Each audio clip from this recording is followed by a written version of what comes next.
All right, welcome back to the channel. It's your boy Fanon, and in this video, we are going to talk about Andre Ward. Shout out to Andre Ward, who goes in on ESPN and the double standards with them that they show for Canelo Alvarez as opposed to Errol Spence Jr. and other top fighters. I'm shocked that he did it, happy that he did it, but let's talk about that in this video.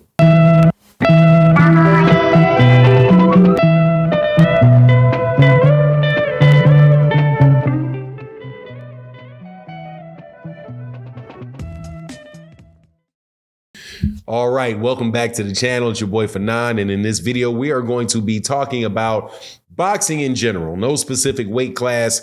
However, Andre Ward, who is one of the greatest fighters of this century, one of the best fighters that I've ever seen, great boxing mind, all of that, had some very harsh words for his network, ESPN, about how they treat Canelo Alvarez versus the heat that they give other top fighters like Errol Spence Jr., Gervonta Tank Davis, and people that they consistently accuse of not wanting to fight the best. Now, before I get into that, though, let me welcome you back to the channel. If you are new to the channel, please accept my invitation to hit that subscribe button.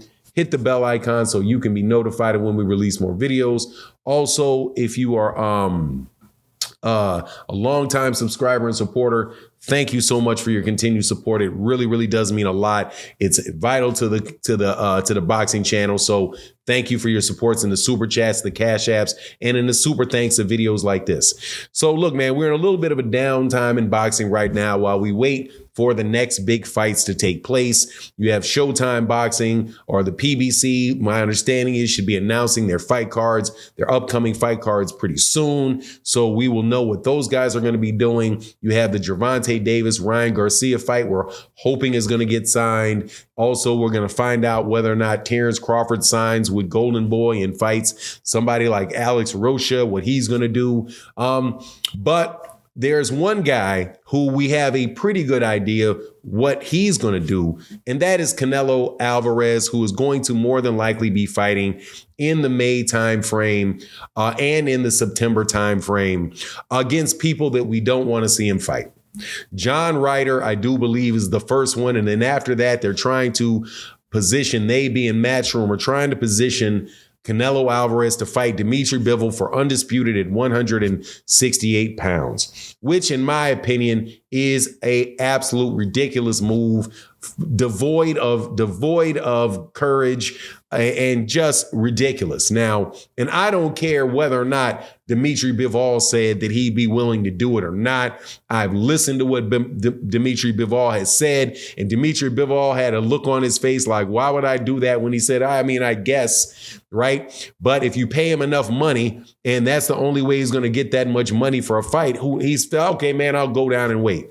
Whatever the case is, Andre Ward, shout out to Andre Ward, lights into the panel on ESPN on the topic and says, look, man, Terrence Crawford, Canelo Alvarez aside, or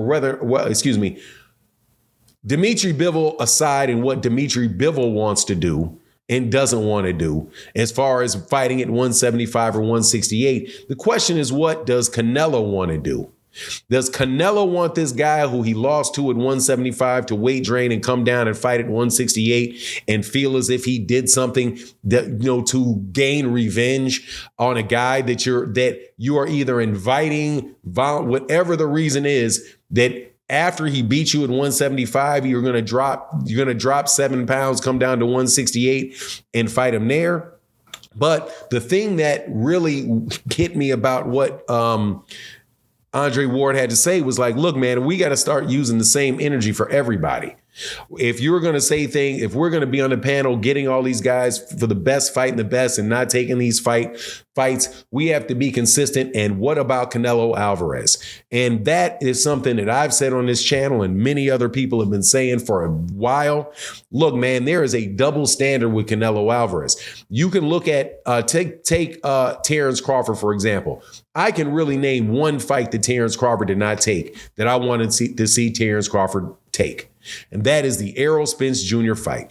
there is no other fight that I wanted him to take that he has not taken. Right now, of course, he didn't fight Sean Porter. He didn't fight. Well, he did fight Sean Porter. I meant Danny Garcia. He didn't fight Danny Garcia. He didn't fight Keith Thurman, right, or whatever. However, those guys were in fights and in the mix with Errol Spence Jr., and those guys were fighting each other. But with Terrence Crawford, there's only one fight that I wanted to see him fight that I didn't get. Maybe 140 pounds with Danny Garcia, but I do believe Danny Garcia had already moved up, right? You look at Errol Spence Jr. Who is Errol Spence Jr. not fought that you want to see fight, right? One guy, Terrence Crawford. And you can blame who you want. I can blame who I want, whatever the case is. But that's literally one guy, right?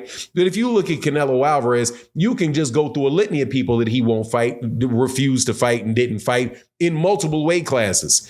Ain't no fight at 154 with Jermall Charlo. No fight at 154 with Demetrius Andrade. He literally passed up fighting for undisputed against Demetrius Andrade at 160 pounds. Didn't fight Jermall Charlo at 160 pounds. At 168 pounds, there's David Benavidez, and he says that he doesn't want to fight Mexicans. Then you got 175, where he fought washed up Kovalev, and he got caught messed up and took the wrong guy in Dimitri Bivol. But now they're having conversations of him not rematching at 175, bringing it down to a weight class that better suits that is a disadvantage for Dimitri Bivol and an advantage for Canelo Alvarez. So Andre Ward saying, look, man, I don't have a problem speaking truth to power. We got to call it a buck across the board. Man, I 100% commend him for that. Now, he also talked about Canelo Alvarez, and he was like, look, man, I'm not saying Canelo Alvarez not a good fighter, not a great fighter. He's had a great career. He's very, very highly skilled fighter. He knows what he's doing. But look, this dude is able to pick and choose who it is he's going to fight, what situations he's going to go for belts in. And if you look at them, they've been the easier road than the ones that other people would otherwise have to take.